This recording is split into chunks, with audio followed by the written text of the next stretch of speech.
Hey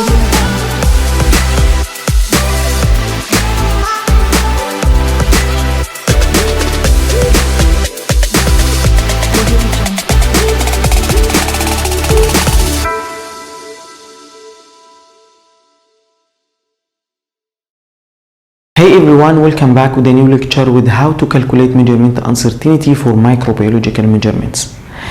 Now, estimation of technical uncertainty. As you know that there are three types of uncertainty inside microbiological measurement or microbiological methods: technical uncertainty, matrix uncertainty, and distributional uncertainty.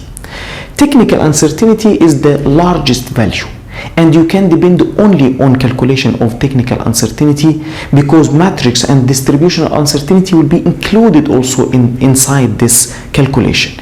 As I explained before, that technical uncertainty can be calculated by calculation of a standard deviation of intra-lab reproducibility. And before calculation of standard deviation of intra-lab reproducibility, we should know some information about estimation of technical uncertainty. Ongoing estimation of measurement uncertainty shall be done. You cannot depend on measurement uncertainty that you calculated in the first time for the whole life. According to the standard ISO 19036, you shall make reassessment for measurement uncertainty estimation if there is a major change in critical factors that I have explained before. But if there, in case of minor changes, no need to reassess measurement uncertainty. As example, if the lab hired new microbiologist, in this case it's not a big change in the method. He will affect, but his effect will not be too much, so there is no need to reassess measurement uncertainty. But if you change media completely, the brand from to another brand, in this case better to reassess measurement uncertainty estimation.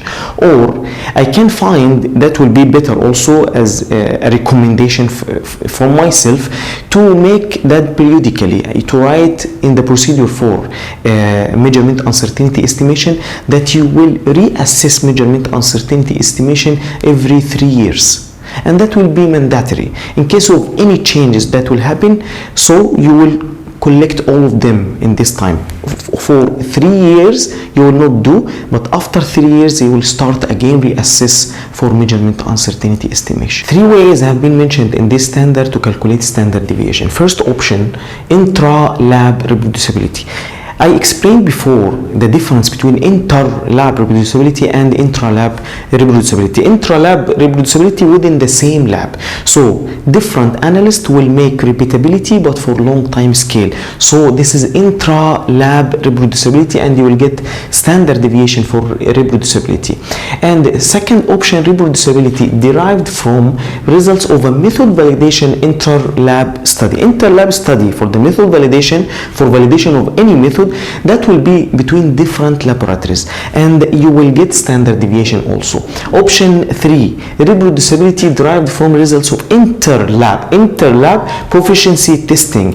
PT, as you know, that will be for different laboratories, and then you will use all of these results to calculate standard deviation. Option 1, which is from intra-lab reproducibility, which is the most common and preferred option because measurement uncertainty or standard deviation for intra-lab reproducibility will be estimated within the same lab only, not other laboratories. The same method, equipments, different analysts, and over a period of time and long time scale. So changes or any variation that will happen will be from the same lab only. Any variation in conditions will be from this lab only. Different batches of media, reagents, incubators, anything will be from the same lab only,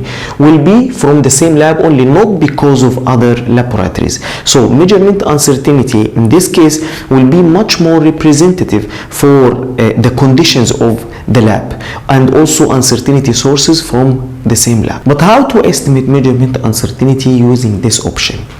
First, in microbiological lab, this is the procedure followed. For each test method, you will collect at least 10 lab samples shall be collected for measurement uncertainty estimation. These lab samples shall be homogenized well. Then from the lab sample, you will take test sample. Test sample also shall be homogenized well. because that will be source of uncertainty. Then after homogenization, you will take two test portions, at least two test portions. You can increase. After that, I will explain this in details. Each test portion will be diluted to get the initial suspension that will be artificially contaminated, or in this step you will make inoculation for the target organism. So after that analysis, then you will get the result for test portion A and test portion B, and conditions shall be different for each type of analysis. Conditions shall be changed during the analysis.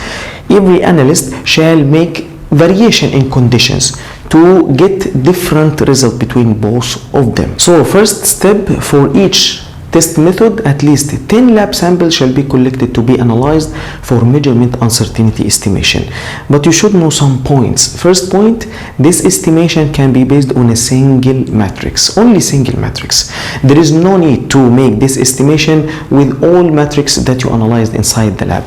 So there is no need to calculate measurement uncertainty using different matrices, because evaluation of intra-lab reproducibility using this standard designed to exclude contributions from heterogeneity within the lab samples. You can use only one lab sample, one matrix. There is no need to use different matrices and estimate measurement uncertainty for each matrix individually, but you can use only one matrix, because contribution from heterogeneity is not included in this standard for calculation of intra-lab reproducibility. Only the matrix shall be homogenized well before analysis. Another point, that samples used for estimation of measurement uncertainty shall contain the target organism, shall naturally contain the target organism, or be spiked, should be spiked with the specific volume with this target organism. So at the beginning, before estimation of measurement uncertainty, better to analyze large number of samples to detect or to find contaminated sample with this target organism, naturally contain the target organism, and this sample will be used for spiking, as I will explain in the next lecture.